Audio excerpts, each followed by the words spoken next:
तीन चीजें हैं, एक तो है ज्ञान और एक है अज्ञान और एक है विपरीत ज्ञान।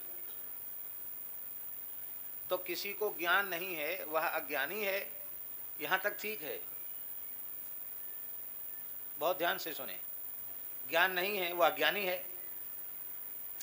तो अज्ञानी व्यक्ति ज्ञानवान पुरुषों का संग करेगा श्रद्धा पूर्वक तो उसको ज्ञान हो जाएगा। तद विधि प्रणिपातेन परिप्रश्नेन सेवया उपदेक्ष्यन्ति ते ज्ञानम ज्ञानेन तत्वदर्शिना और श्रद्धावान लभते ज्ञानम, ज्ञान की प्राप्ति हो जाएगी।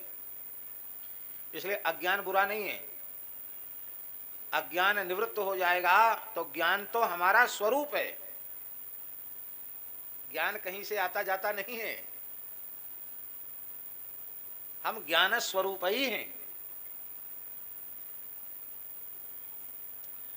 माने आत्मा जो है वो ज्ञान स्वरूप है, क्योंकि सत्यम ज्ञान मनंतम ब्रह्म, वेद में लिखा है सत्यम ज्ञान मनंतम ब्रह्म, ज्ञान स्वरूप ही है। इसलिए ज्ञान होता नहीं है, ज्ञान तो है। गीता जी में यही बात कही गई, अज्ञानेनावृतम ज्ञानम तेन मुह्यंति जंतवा। अज्ञान ने ज्ञान को ढक रखा है।